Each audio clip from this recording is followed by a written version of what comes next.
What's going on, guys? Coach Hayden here with Steel Strength Training, and today we're going to be talking about the age-old question. We probably get this question so many times, a lot of times during the week, just about training in general, which is, how do you distinguish the difference between training for strength and for hypertrophy? Like I said, we get this question a lot. There are a lot of things to break down within the subject, so let's get right into it. So first, just as a disclaimer, there is a lot of overlap between these two subjects, but it is useful to talk about some of the differences in training philosophy, mindset, and the actual nuts and bolts components of sets, reps, external load, proximity to failure, things like that. So we'll get into all that.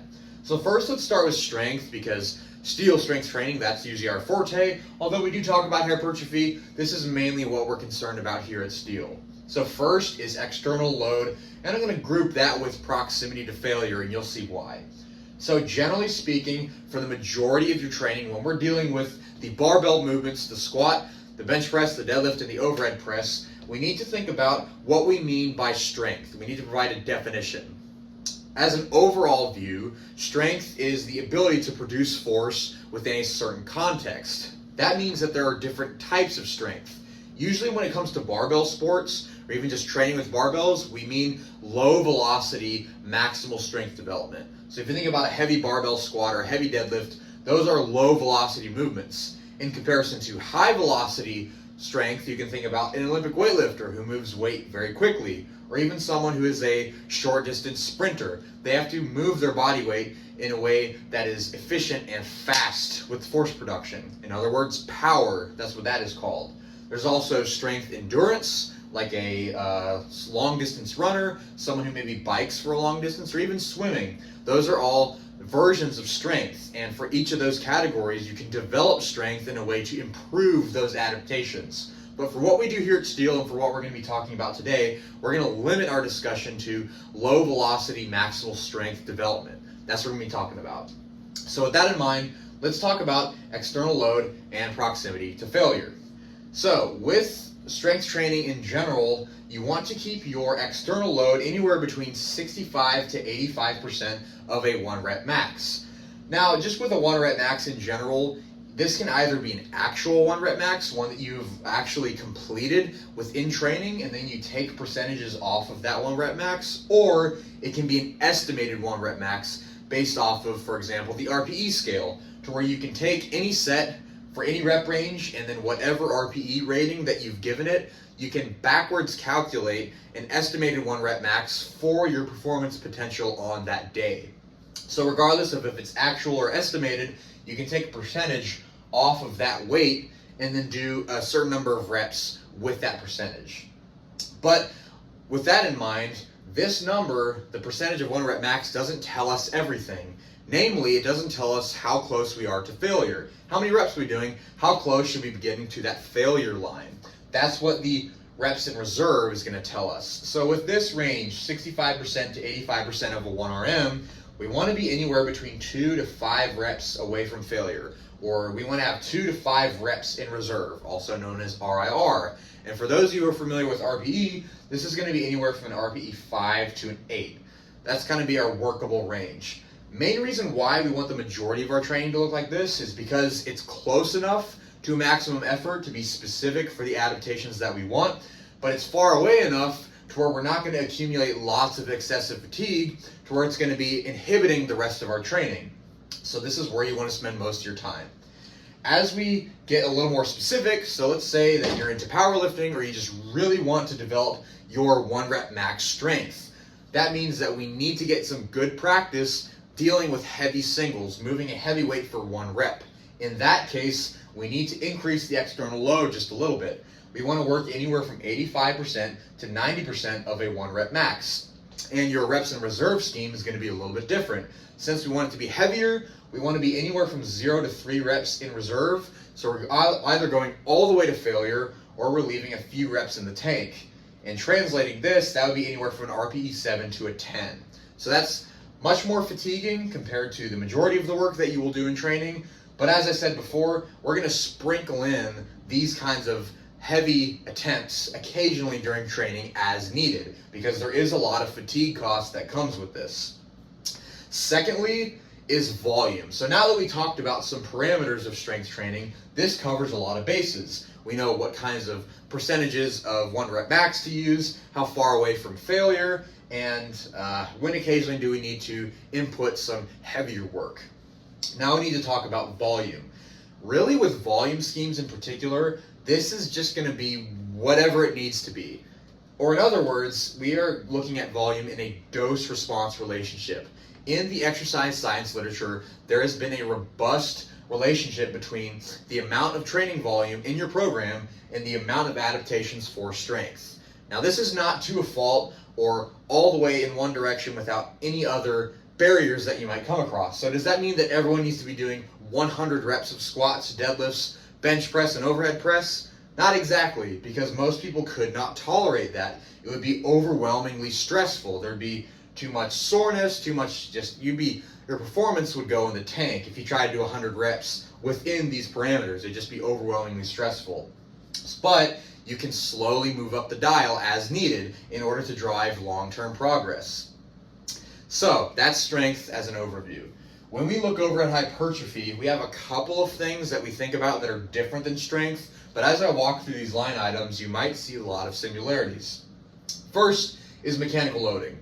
Just talking about hypertrophy in general, as we gave a definition for strength, hypertrophy is all about muscle growth. So we want to target specific muscle groups so that we can produce a growth effect for those muscle groups. So in order to do that, we need to involve some kind of mechanical loading. Just moving your arms around in the air or your legs around in the air isn't going to grow muscle even though we're moving. We need to have some sort of resistance or tension on a target muscle.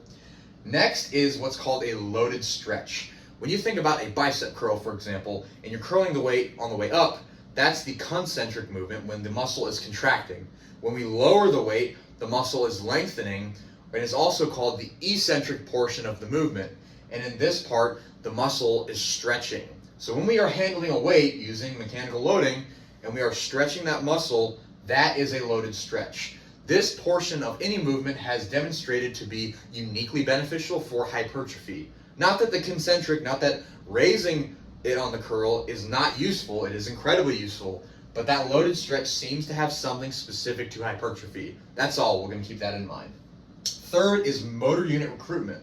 So when you are trying to train for hypertrophy, it is important to recruit certain motor units that are responsible for contracting certain muscles. So all throughout your body and through your nervous system in particular, certain nerves are responsible for innervating muscle groups so that they activate. And during certain parts of a motion, your body or your nerves will activate certain parts of a muscle group. So in order to activate those nerves to activate the muscle, we need to be exerting a certain amount of effort.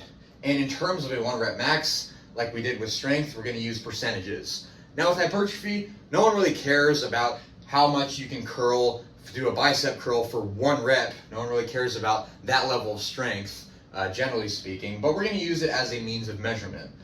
Overall, anywhere between 30% and 50% of a 1RM is where you want your external load to be for any movement involving hypertrophy. This is going to give us the correct amount of motor unit recruitment to maximally increase our odds of hypertrophy or muscle gain. Fourth is range of motion, which is closely related to motor unit recruitment. As I was saying earlier, there are certain motor units that are recruited during certain portions of a movement. So you want to maximize the range of motion as much as possible. In other words, more is usually better. Now, the greater the range of motion becomes, there does become a point of diminishing returns. For example, think about a squat.